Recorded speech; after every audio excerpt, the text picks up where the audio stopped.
That's not our music, is it? What is that? It's the sound of the wind. I heard that, Scott. Threw you for a loop, didn't I? Oh, you threw that in there, but you've hit it right on the money. That's the story today, isn't it? I think it will be. We're watching a strong cold front that will move across KELOLAND as we do go through the day. But before we talk about that, we had some frost reported, Brian. Parts of northeastern South Dakota. We'll get to a couple of pictures about some frost that we'll show you. We're looking at another cool weekend. Don't be surprised to see more frost this weekend. What do you think? It seems a little early, but boy, when this morning came in and we had some reports of that stuff, I thought, well, now we got to really watch this weekend because it's the second front that you always have to be watching for. You mentioned that. The coldest air, and we already knew that going in here that this would be a benchmark. In fact, I think we said that yesterday, that whatever was happening this morning would serve as a standard for where we go next. And so since we were able to get some 30s and a little frost here and there, probably we'll hear about that. West River, probably Saturday morning. East River, Sunday morning. So we're going to dive into those details coming up. And the afternoon highs, they'll slowly warm, I think, as we do go through the weekend and into next week. I think we'll return to more summer-like temperatures, back to the 80s. Some of the models are trying to hint maybe the middle, upper 80s for some, and thicker humidity, too.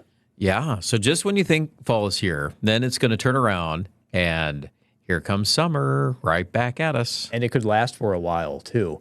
We'll talk about the cycle of this cold air, not necessarily what we're just going through or what's coming this weekend, but I do want to revisit maybe this 40 to 45-day cycle that we are looking at to see when this next major hit of cold air can come in. So we'll talk about that as well. For today, there may be a couple of scattered showers, thunder showers that do develop late this afternoon as this next system comes in. A lot of this eastern South Dakota and the southwestern Minnesota. By this evening, it's a fast-moving system. And once you get these winds to come in from the northwest, we're talking wind speeds that can gust up to 50 miles per hour. You'll notice that front as it moves through. There could be a couple of lingering showers for the overnight hours. They'll be widely scattered, but again, it's the wind that we will continue to follow as we go through the day today. So for today with our winds, you can see they're coming in from the west and northwest on Futurecast. By the time we hit 5 or 6 o'clock, it's parts of central and north central South Dakota that will really start to feel the brunt of this wind. You can see those computer model wind projections at over 50 miles per hour in central, north central South Dakota. We'll eventually see those winds transition across eastern and southeastern KELOLAND, probably during the evening hours. We'll call it breezy tomorrow. Northwest winds will gust at the 30 mile per hour range, help bring in this cooler weather. But it's at night when we start to see these winds let up that our temperatures will fall to the 30s and low 40s. For today, temperatures will reach the 60s, 70s, and 80s. Keep in mind some showers as we go through the afternoon in eastern South Dakota, maybe some thunderstorms late afternoon, early evening in the Minnesota, northwestern Iowa. Not as cool for tonight. Temperatures will fall to the 40s to near 50 degrees. As we do take it to the break, I think I owe some music. There it is. We'll be back after this.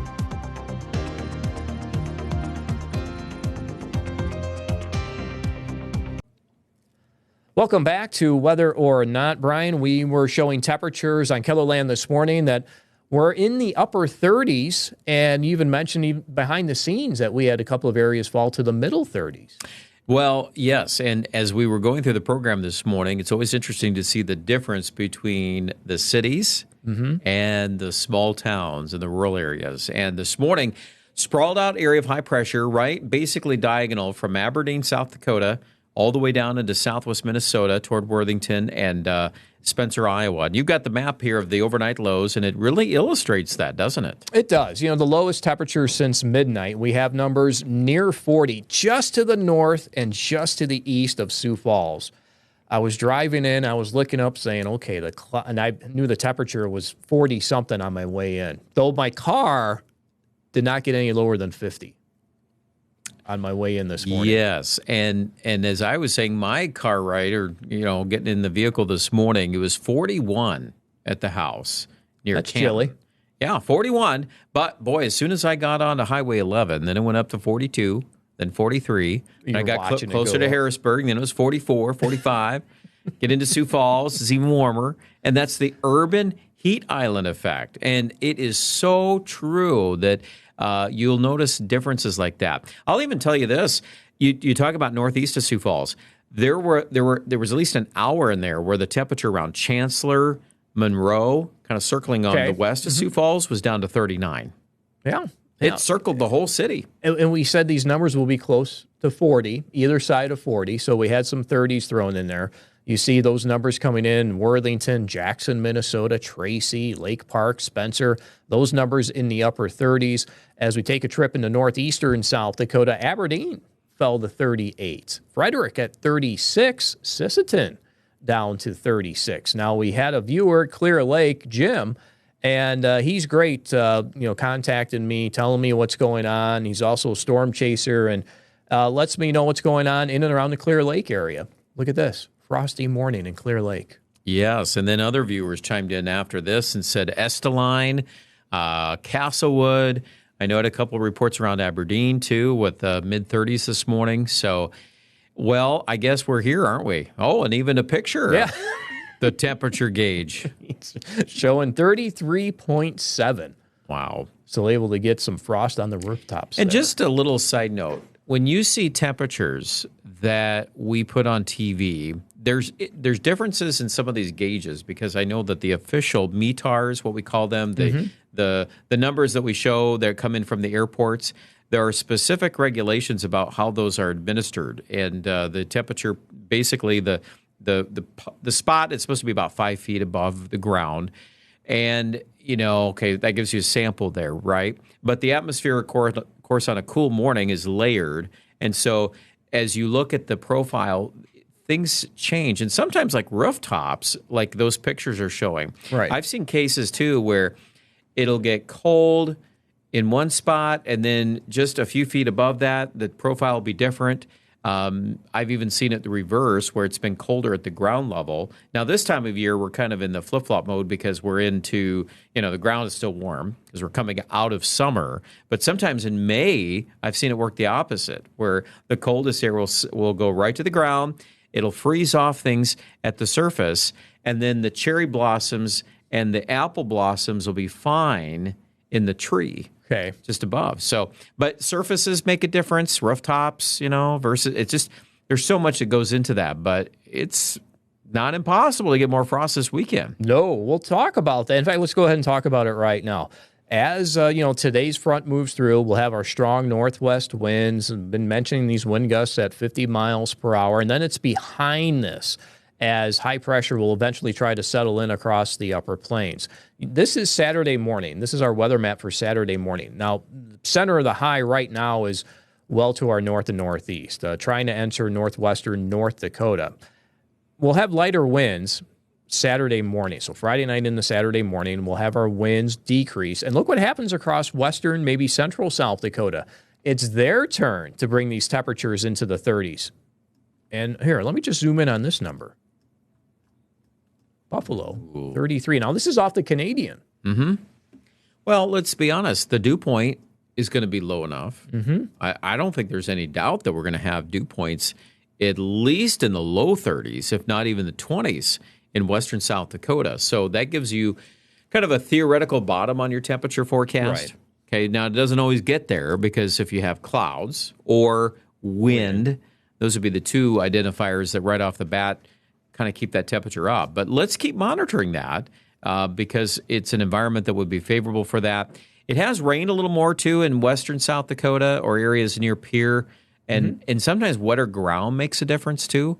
But, hey, this morning, Clear Lake, they had frost, and they've been wet. They've been wet. So that northeastern part, Watertown, they set a record for the amount of rain over its summer. Right. I'm more concerned about places like where I live, where it's been dry. Oh, that's right. When you bring up that 30-day precipitation comparison, the average, well, you've been a lot drier than what we've been in Sioux Falls. If you drew a circle around my house, about 10, 15 miles, I mean, I just talked to somebody last night that lives out near Wall Lake. They're like, we haven't had any rain. No, and I know it's true. West of Sioux Falls, there's spots there. You go to Brandon, though, you just go on the other side of Sioux Falls, and it's so much different. There's been several showers and thunderstorms and at heavy different rain, too. So, yeah. It's not just a shower. It's been heavy rain at times. Yep. So it's, there's a lot in that conversation, too. But on a grander scale, you're talking about this high pressure coming in for Sunday morning. So if that parks right over Clark and Watertown, which is where it is, boy, those kind of numbers, Scott, I think get people talking a little bit. Mid-30s to near 40. Now, it says Watertown at 40, okay? We'll see what happens. Again, this is just coming off of the Canadian model. There are other models that we'll continue to look at. This doesn't have any of our input in it as of yet. But, usually the Canadian is the coolest of the models that we look at. That's the reason why I grabbed it and wanted to show you people.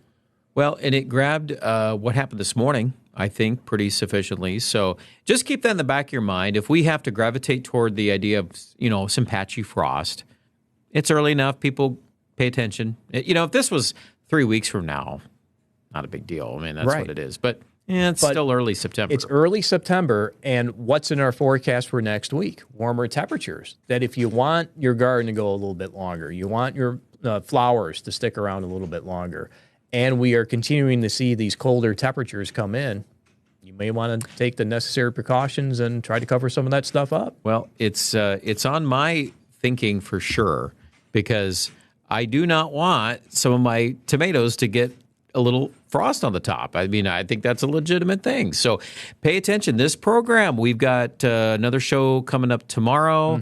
And, of course, our daily broadcast. We'll keep an eye on it. We're not going to worry about it, but we're going to give you information that helps you make some better decisions. Now, during the day, I'm loving these numbers. I'm with you there, too. 60s? 60s, 70s, mostly sunny, partly cloudy during the afternoon.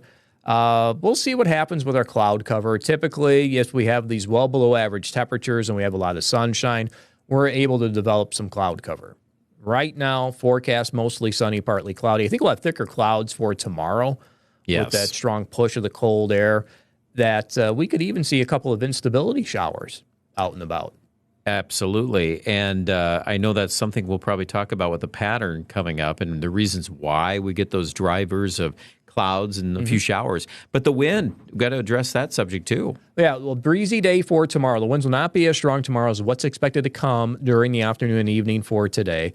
For this weekend, still with a breeze out of the northwest, but those winds die down at night going into Sunday morning. And notice how they're trying to change direction to the south as we do get into Sunday. Rapid City's back up to a 30-mile-per-hour wind gust on Sunday from the south.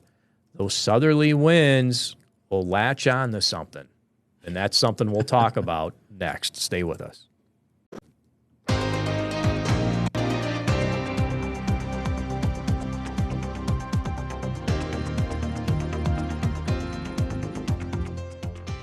Figured we can start this segment with some music. Summer weather returns next week. The story continues. And the plot line here, Scott, is that, the narrative of summer weather, heat, and humidity. Humidity, that's the key, too. We'll watch our humidity return. Higher dew point temperatures are expected to return. Numbers in the 60s. I know you and I both mentioned 70 might be hard to get to. I did see the European model run this morning suggesting 70 maybe near Yankton. Yes.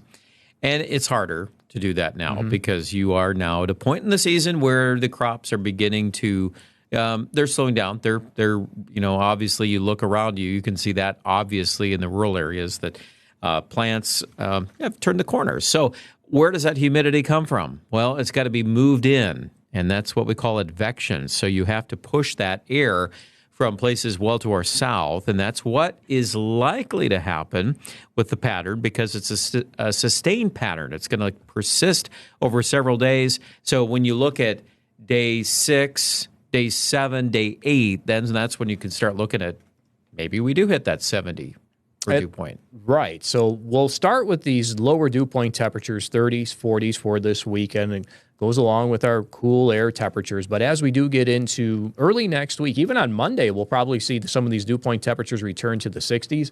Maybe not for everybody. Still a little drier across western South Dakota. Something else that it will do. I hit the button a little early. Bringing in another chance for maybe stormy weather. We're looking at our Cape, the available potential energy in the atmosphere to bring in maybe better storm chances. Well, and then let's think about that too, because now we're in September, and that means that when we recharge things this time of year, typically we have some sort of component of the polar jet stream. So basically the jet stream, that river of air that moves through the atmosphere that drives a lot of the paths, it corresponds very well to temperature differences. And we're clearly now in a pattern where we're going to have swings back and forth. We obviously are illustrating that in the 7-day. So anytime we interact a storm system with something like this, it will cause us to kind of, sit up and watch a little bit. It's a very early forecast to get specific. I'm not ready to nail down, those kind of things. But what we're doing today is just kind of establishing a baseline that we see starchy, humid air coming back. The modeling is already trying to pick up on that and developing these clusters of storms. So not exactly my favorite topic to get back to, because after so many storms this summer, that's certainly something we don't want to see. But, getting some rain out of it, probably. I think some of the drier areas could kind of go back a little bit, and we might start seeing some rain again. Okay. So if you're one of those areas that has missed out, and I know who I'm talking to, there's a few of you, then maybe you pick up some rains with this. If you've had too much rain, it could be a wet time period at times here as we watch that. Wet beginning to fall as, we're looking at getting into, the first week, 2 weeks of September. Some of the summer weather will return. And, of course, we know we can have strong to severe thunderstorms in September. This is our rainfall outlook. We do have a lull in this. And if you check that 7-day forecast, after a rain chance today, it's dry as we get into the first half of next week. And then we'll see if this eventually starts to fill in as we bring in a little bit of more humidity and bring in maybe some better chances for showers and thunderstorms, as long as we're able to interact with some of that humidity that will be available. Oh, our snowfall outlook. Told you I'll show this. So we'll continue to show it, even though we'll have temperatures in the 80s, just to see if it's snowing anywhere near us. And over the next 2 weeks, maybe some of the higher elevations well to our west and to our southwest. And not looking at any snow on the ground as of yet. So we'll see. Anything else you want to add to the pattern? You may have something on your graph. Well, and as we're just kind of looking at the cycle of next cold, I know that'll be an interesting topic that you're going to get into coming up. But just to kind of reset the picture, too, across the plains, isn't it interesting, Scott, that we're here first week of September, we're talking about 2 pretty powerful lobes of low pressure in southern Canada. So think about that. That's coming off of basically a summertime pattern. Now we've got fronts and air masses that are coming all the way from the Arctic Circle. Okay, no doubt. You can see it for yourself. Look at the arrows. They're coming right off the Arctic Ocean. They're coming right down here. There they go. And then you just follow the river. Follow it right down into Sioux Falls, South Dakota.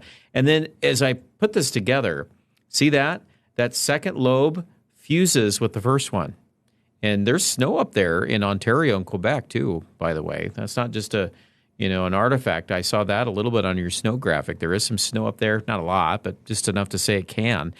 And then, of course, this leads into tomorrow's weather, by the way. The reason we have a few clouds tomorrow and maybe a spotty shower, what we call this is cyclonic flow in the jet stream. So cyclonic flow is conducive for rising air. And it's a good pattern for this. We see this a lot in September, October, you can name a month. But, this early fall season, you get one of those lows, it'll do that. But see what changes next week? Wow. That all goes away, and then the pattern kind of flattens out. And then we get to watch these subtle waves that move over the top of this heat ridge over Texas. Looks like a summer pattern that we were in. Oh, yeah, it does. And then, of course, to throw this guy in here, too. Look at that low coming in off the West Coast. And, you throw something like that in there, too, Scott, and then that becomes kind of an interesting development because that can help to spark storms ahead of it. It's just very early to see how all those pieces mesh together. But it's interesting. I think viewers, and I know a lot of us that are, you get into mid-September and you kind of plan on the weather being nice more than it's not nice. I mean, it should be in the 70s this time of year, which is picture perfect. But you can get some ups and downs. You get some storms in this pattern. And if you get a cutoff low like that in Colorado, maybe you get back into some rainy weather at times too. And that will be interesting to watch that setup for going into late fall, early winter. We get that trough, that low to move across the west and southwest. Those are infamous to bring in some heavy snows for us, or at least a little bit more moisture with them. So that's something we'll have to watch, because we know that, weather is cyclical. It likes to, follow a pattern. So when's this next cold coming in? This is something that I talked about earlier and used Aberdeen as an example. Kept this graphic as during the summer we had some hits of cold air, temperatures really close to setting records. And I know that we did set some records in July. But, just to review this, that we could be in a cycle or a pattern of 40 to maybe 45 days. So just going back to the summer months when we had these 3 hits of very cold air, if it continues into the fall, we could have another hit of cold air October 4th, maybe, somewhere during that time frame, the 4th through 9th. If that holds true, Brian, and you're using those summer temperatures as an example, probably get a freeze by then. Well, right. If that continues and that there's an established interval there, I mean, I don't think there's any argument with that. So, yes, you're right. That would be an interesting thing to keep in mind here as we kind of cruise through, the extended forecast. We kind of get back into a rhythm of summer weather for a while. Maybe it stays warmer than normal. Maybe it might last a big chunk of September. But then you get to that time period, and then that might be it. You could get a really strong front. So let's put that idea out there, kind of hold on to that. I've shown this, at least 3-4 times. I'm not going to get rid of the graphic. You clearly saw a correlation there. And so we've got the establishment of the numbers. We know what the pattern can do. We've got a time increment there. I like your average, 40 to 45 days. So let's see. Let's put that hypothesis to the test. I think it's an interesting I always encourage kids, and when we do science and weather things in school and whatnot, I always encourage thinking creatively about what do you observe? What do you see? And then putting an idea out there, and then let's come back to it, and then let's test that. And so you've laid out a great thing here, Scott. So I'm all for it. Let's sit back and watch it. And, if it happens, great. If it doesn't happen, say, hey, I tried to pick up on something. Well, and what we've seen, too, is that these patterns can run their course, but then they change. They reset. And so then you have to figure out, okay, was that the reset? And then reestablish a new pattern. and weather. I mean, patterns that we follow are driven by so many things. There's, of course, talk about the winter forecast already, which I know that's your department, not mine. No, I need to. But that's already getting, there's people reading things the Farmer's Almanac. I'm writing things down. And are they stopping in the grocery store aisle about that yet? Well, usually this time of year, I just put my head down and get to where I need to be. You have your shopping list and looking at that. Concentrating. I think people, though, it's always a natural thing. What I always hear from people is, oh, this is going to be the worst winter ever. They'll say something like that. And I tend to be more moderate in my response. I'll say, well, it's, we got a lot of things yet to watch. Enjoy the days that we have. Enjoy the day we have today. Exactly. Worry about tomorrow as it comes. Good philosophy. And yes, I'm sure we will start getting into that a little bit more on this program. I know we don't, we officially release your winter forecast during the winter special. So that's still about, late October? At the end of October. October 27th. I think it's the 27th. Yeah. So, see, everybody can kind of keep that in the back of your mind. So, see what Scott says. Oh, and you're going to bring this up, Of course. We're in the snow season. Well, I shouldn't say that. We're getting into the snow season. But some of the models are trying to pick up on this. We went from, 8 models 2 days ago. Yesterday was saying 9. I'm picking up on 1, 2, 3, 4, 5, 6 right now.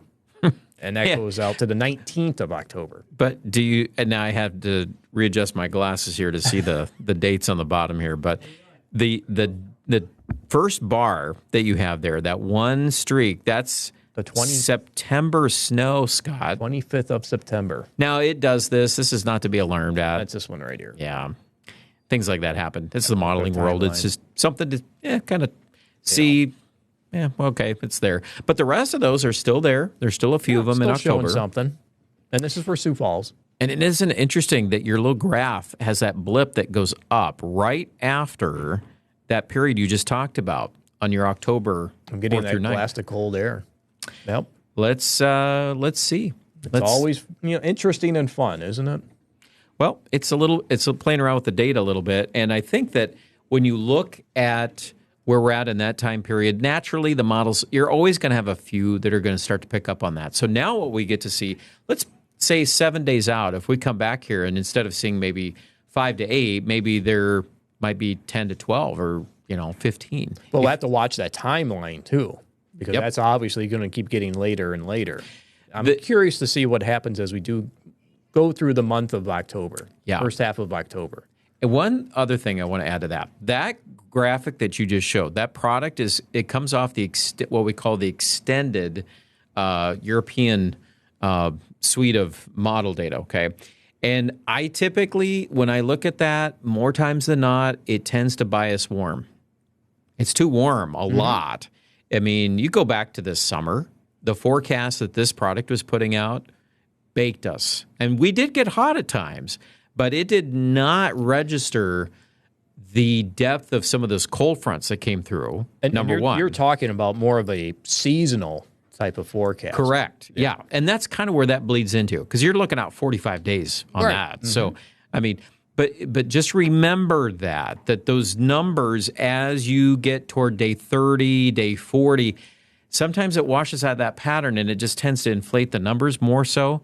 So again, that would lend itself toward, okay, well, if it's already showing a little bit of that, in the past I've seen this before where it just starts with something subtle and then you start to watch where it goes next. And we will continue to watch it.